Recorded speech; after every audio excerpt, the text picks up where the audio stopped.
নির্বাচন নিয়ে মানুষের অনেক আগ্রহ, অনেক প্রশ্ন, অনেক কিছুই আছে। এবার আপনি জানেন যে 299টি আসনে ভোট হচ্ছে, 300 আসনের মধ্যে একটি আসনে নির্বাচন স্থগিত করা হয়েছে, সেটা হচ্ছে শরীয়তপুর 3।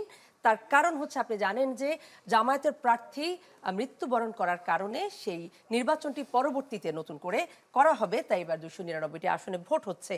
ভোট নিয়ে যখন প্রশ্ন আসে তখন ভোটারদের মধ্যে কিছু প্রশ্ন থাকে। তার মধ্যে বড় প্রশ্ন হচ্ছে অনেকেই তার নির্বাচনী যে ভোট কেন্দ্র সেটি খুঁজে পান না। সেটি খুঁজে পেতে আপনার কাছে তাদের জন্য কোনো পরামর্শ আছে কিনা? একদমই গণ খুব সহজে কিন্তু ভোটাররা তাদের ভোট কেন্দ্রের তথ্য জানতে পারবেন। মানে কিভাবে তিনি ভোট কেন্দ্রে যাবেন সেটি তো নিজের উপায়েই তিনি যাবেন, কিন্তু কোন ভোট কেন্দ্রে যাবেন, সেই ভোট কেন্দ্রের লোকেশন কোথায়, এই বিষয়গুলো কিন্তু দর্শকরা ঠিক 4টি মাধ্যমে জানতে পারবেন। নির্বাচন কমিশনের পক্ষ থেকে এই বিষয়টি জানানো হয়েছে। তার মধ্যে একটি হচ্ছে দর্শকরা কিন্তু খুব সহজে 105-এ ডায়াল করে তাদের ভোট কেন্দ্রের তথ্য জানতে পারবেন, এবং এই বিষয়ে একটু বিড়ম্বনা আছে, কারণ নির্বাচন কমিশনের পক্ষ থেকে যে কল সেন্টারটি চালু করা হয়েছে সেটি সকাল 6টা থেকে রাত 12টা পর্যন্ত কিন্তু চালু থাকবে, এবং এই সময়ে কিন্তু ভোটাররা চাইলে 105-এ ডায়াল করে কাস্টমার প্রতিনিধির সাথে কিন্তু কথা বলে তার ভোট কেন্দ্র সম্পর্কে জানতে পারবেন। এবং একই নাম্বারে কিন্তু ভোটাররা চাইলে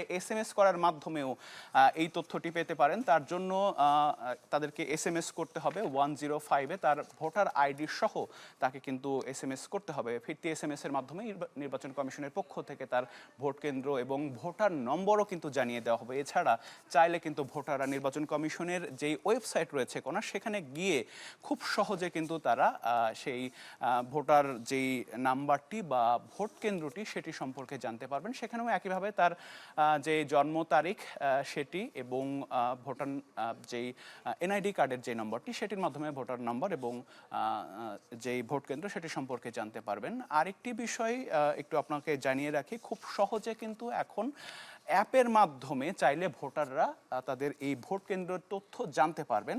এজন্য কিন্তু প্লে স্টোর বা অ্যাপ স্টোর থেকে চাইলে দর্শকরা কিন্তু এই স্মার্ট ইলেকশন ম্যানেজমেন্ট BD নামের অ্যাপটি ডাউনলোড করতে পারবেন, এবং সেখানে গিয়ে ড্যাশবোর্ডে চাইলে আপনারা আপনাদের এই ভোট কেন্দ্র সার্চ করতে পারবেন। সেখানেও একইভাবে আপনাদের সেই NID কার্ডের নাম্বার দিতে হবে এবং আপনার জন্ম তারিখটি দিয়ে সার্চ করলে আপনি খুব সহজে আপনারা পেয়ে যেতে পারেন। এবং এখন দর্শক আপনারা জানেন যে প্রায় 7:30 বাজে।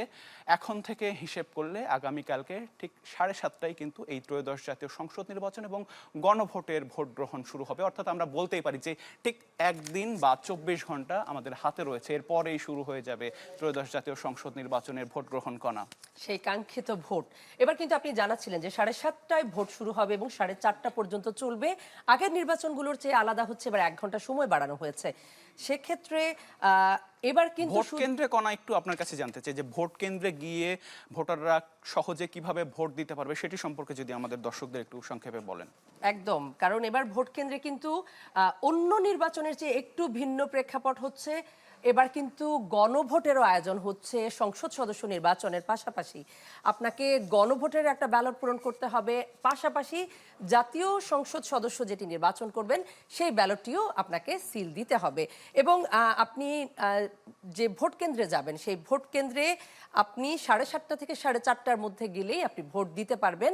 এছাড়া আপনি যদি 4টার ভেতরে লাইনে দাঁড়ান তাহলে সময় শেষ হলেও আপনাকে ভোট দেওয়ার সুযোগ দেওয়া হবে, এমনটাই কিন্তু নির্বাচন কমিশনের পক্ষ থেকে জানানো হয়েছে। এবং আমরা আরেকটি তথ্য একটু আপনাদেরকে জানিয়ে রাখি, সেটি হচ্ছে যে আপনি ভোট কেন্দ্রে যখন যাবেন তখন আপনি মোবাইল ফোন নিতে পারবেন পরবর্তী নির্দেশনা অনুযায়ী। তবে আপনি ভোট দেওয়ার সময় যে গোপন কক্ষ আছে যেখানে ভোট দিবেন সেখানে আপনি মোবাইল ফোন ব্যবহার করা যাবে না। কারণ আমরা এই বিষয়ে দর্শকদের আরো তথ্য জানাবো। তবে